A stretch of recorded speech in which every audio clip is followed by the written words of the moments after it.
రాజమండ్రి వద్ద గోదావరి నిలకడగా కొనసాగుతున్నది. గోదావరి వరద ఉధృతి నిన్నటి వరకు మొదటి ప్రమాద హెచ్చరికను మించి ప్రస్తుతం జరుగుతున్నది. అయితే ఇక్కడ చూసినట్లయితే గోదావరి వరద నీటి మట్టం ఇక్కడ హెవలక్ బ్రిడ్జి దగ్గర ఉన్న 54 పాయింట్ల దగ్గర ఇక్కడ గోదావరి వరద నీటి మట్టం కొనసాగుతున్నది. అక్కడ ఈ గత 5 గంటల నుంచి చూసినట్లయితే 54 పాయింట్ల వద్ద ఇక్కడ గోదావరి వరద నీటి మట్టం కొనసాగడం జరుగుతున్నది. ఎగువ ప్రాంతాల్లోంచి వస్తున్న భారీ వరద నీటితోటి నిన్న రాత్రి 2 గంటల వరకు కూడా గోదావరి వరద నీటి మట్టం క్రమేపీ పెరగడం జరిగింది. తర్వాత అయితే నిలకడగా కొనసాగుతున్నది. ఇప్పుడు కూడా ప్రస్తుతం చూసినట్లయితే ఇక్కడ అంతా కూడా గోదావరి వరద నీటి మట్టం నిలకడగానే కొనసాగడం జరుగుతుంది.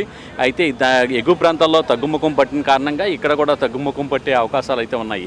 అయితే ప్రస్తుతం చూసినట్లయితే ధవళేశ్వరం బ్యారేజ్ దగ్గర 12.50 అడుగుల వద్ద గోదావరి వరద నీటి మట్టం కొనసాగుతున్నది. అక్కడ నుంచి ధవళేశ్వరం బ్యారేజ్ నుంచి చూసినట్లయితే అక్కడ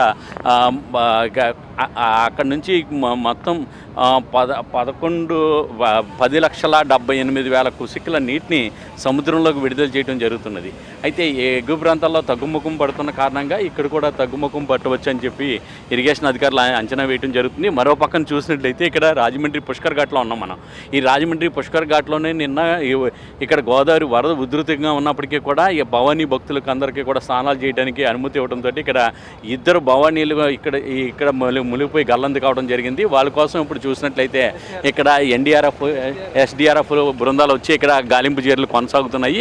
ఇక్కడ మనం చూస్తున్నాం ఈ ప్రమాదంలో చూసినట్లయితే ఇద్దరు బామర్దులు అని చెప్పేసి ఇద్దరు కూడా రాజమండ్రికి చెందిన వారే. ఒకరు వాచ్మెన్గా పనిచేస్తుంటే అదేంటి హాస్పిటల్లో వాచ్మెన్గా పనిచేస్తున్నారు. మరొకడు హైదరాబాద్లో ఎలక్ట్రీషియన్గా పనిచేయడం జరుగుతున్నది. అయితే ఇద్దరు కూడా ఈ గోదావరి నదిలోని నిన్న భవనిమాల నిమిత్తం కూడా వచ్చి సాయంత్రం ఇక్కడ స్నానాలు చేస్తున్న సమయంలోనే ఇక్కడ గోదావరిలో కొట్టిపోవడం జరిగింది. కుటుంబ సభ్యులు చూస్తాను కానీ వాళ్ళ కళ్ళ ఎదుటే వీళ్ళిద్దరూ కూడా ఇలా గల్లంతు కావడం జరిగింది. వీళ్ళిద్దరి కోసం కూడా నిన్నటి నుంచి కూడా గాలింపు చర్యలు కొనసాగుతున్నాయి. ఎస్డీఆర్ఎఫ్ బృందాలు ఉదయం ఇక్కడికి చేరుకుని వీళ్ళందరూ కూడా ఇక్కడ గాలింపు చర్యలు అనేది కొనసాగించడం జరుగుతున్నది. దీంతో ఇక్కడ రాజమండ్రి పుష్కర్ ఘాట్లో సంబంధించి భక్తులు ఎవరు కూడా అంటే భవానీ భక్తులు కానీ ఇతర భక్తులు కానీ ఎవరు కూడా స్నానఘట్టంలో దిగి స్నానం చేయొద్దని చెప్పేసి హెచ్చరికలు జారీ చేయడం జరుగుతున్నది. ఈ ఘటన నేపథ్యంలోనే మొత్తం ఈ బారికేట్లను ఏర్పాటు చేసి గేట్లన్నింటినీ కూడా మూసివేయడం జరిగింది. దీంతో ఇక్కడ చూస్తే ఈరోజు పుష్కర్ ఘాట్ దగ్గర కూడా పోలీస్ గస్తీ కూడా ఏర్పాటు చేయడం జరిగింది. ఎక్కడా కూడా ఎవరు కూడా లోపలికి అనుమతించకుండా కూడా ఎక్కడికక్కడ బారికేట్లను కట్టివేయడంతో పాటు మొత్తం పుష్కర్ ఘాట్కి సంబంధించిన ఈ ఘాట్లన్నీ కూడా మూసివేయడం జరిగింది. ఇంకా మరో పక్కన చూసినట్టయితే ధవళేశ్వరం బ్యారేజీకి దిగువ ప్రాంతంలో ఉన్న చూస్తే వశిష్ట, వైనతేయ, గౌతమి, వృద్ధ గౌతమి కూడా 4 ఉపనదులు కూడా పొంగి ప్రవహించడం జరుగుతున్నది. దీంతో కోనసీమ ప్రాంతంలోని కాజువేల్ మీదకి గోదావరి వరద నీరు ప్రవహించడం జరుగుతున్నది. దీంతో అక్కడ కొన్ని చోట్ల చూసినట్లయితే కాజువేలు పూర్తిగా మునిగిపోవడంతో అక్కడ పడవల సహాయంతో ఆ లంక గ్రామాల ప్రజలందరూ కూడా బయటికి రావడం జరుగుతున్నది.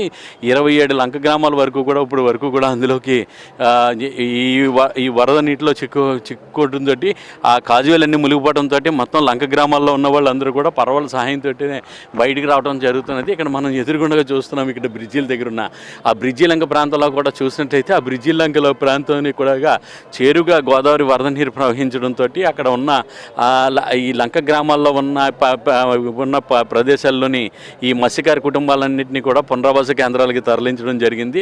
ఇక్కడ చూసినట్లయితే అక్కడ బ్రిడ్జి దగ్గర చూస్తే అక్కడ ఆ బ్రిడ్జి దగ్గర కనిపిస్తున్నాయి. అక్కడ ఇళ్ల దగ్గర కూడా గోదావరి నీరు వెళ్ళిపోయింది. గోదావరి మధ్యలో ఉన్న ఇళ్లలోకి వరద నీరు ప్రవహించడంతో అక్కడ అంతా కూడా మునిగిపోయిన పరిస్థితి ఉన్నది. ఇంకా కోనసీమ ప్రాంతంలో అయితే ప్రజలందరూ కూడా అప్రమత్తంగా ఉండాలని చెప్పేసి తూర్పుగోదావరి అలాగే కోనసీమ కలెక్టరేట్లో కూడా ఇక్కడ కంట్రోల్ రూమ్లను ఏర్పాటు చేయడం జరిగింది. అలాగే ఎంఆర్ఓ కార్యాలయాల్లోని అలాగే ఆర్డీఓ కార్యాలయాల్లో కూడా కంట్రోల్ రూమ్లను ఏర్పాటు చేశారు. ఇంకా ఎగువ ప్రాంతాల్లో కూడా చూసినట్లయితే భద్రాచలానికి దిగువన ఉన్న అల్లూరు సీతారామరాజు జిల్లా విలీన మండలాల్లోని కూడా అంటే విఆర్పురం, కోనవరం, ఎట్టబాక, చింతూరు మొత్తం 4 విలీన మండలాలు పోలవరం నిర్వాసిత ప్రాంతాలు అవన్నీ కూడా నీటిలో అక్కడ కూడా జలదిగ్బంధంలో చిక్కుకునేటప్పటికీ వాళ్ళందరినీ కూడా ప్రజల్ని మరో కొద్ది గంటల పాటు అప్రమత్తంగా ఉండాలని చెప్పేసి అధికారులు హెచ్చరించడం జరిగింది. అయితే గోదావరి ఎగువ ప్రాంతాల్లో తగ్గుముఖం పడుతున్న కారణంగా ఇక్కడ మరింత కొద్దిసేపు వరకు కూడా గోదావరి వరద నీటి మట్టం క్రమేపీ పెరిగిన తర్వాత మళ్ళీ తగ్గుముఖం పట్టే అవకాశాలు ఉంటాయని చెప్పేసి